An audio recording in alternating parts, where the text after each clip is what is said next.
দীর্ঘ প্রায় 15টি বছর ক্ষমতায় ছিল শেখ হাসিনা। সারা দেশে উন্নয়নের জোয়ার বইছে, এমনটি সবার কানে পৌঁছে দিতে সমস্ত চেষ্টাই করেছিল শেখ।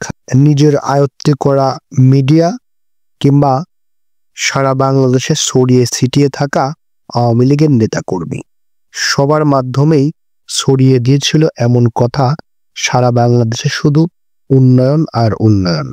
তবে গ্রাম অঞ্চলের দৃশ্য পুরোই উল্টো। ঠিক এমনই, এভাবেই উন্নয়ন হয়েছে প্রত্যেকটা অঞ্চল কিংবা গ্রামে।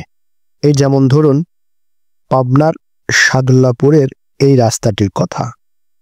সেখানে শত শত বাড়িঘর থাকলেও রাস্তার এমন বেহাল দশা, শিশুদের স্কুলে যাওয়া থেকে শুরু করে সাধারণ মানুষের পথ চলা, এ যেন এক কষ্টের সাগরে হাবুডুবু।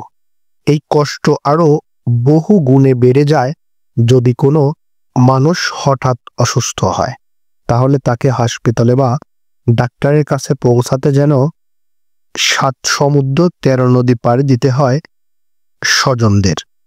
এরপরেও রাস্তার শেষে প্রায় হাজার হাজার বিঘা ফসলি জমি থাকলেও সেই জমির ফসল ঘরে ওঠানো যেন একটা দুঃস্বপ্নের মতো। তবে শেখ হাসিনার 15 বছরের উন্নয়ন কি তবে মুখের বলি,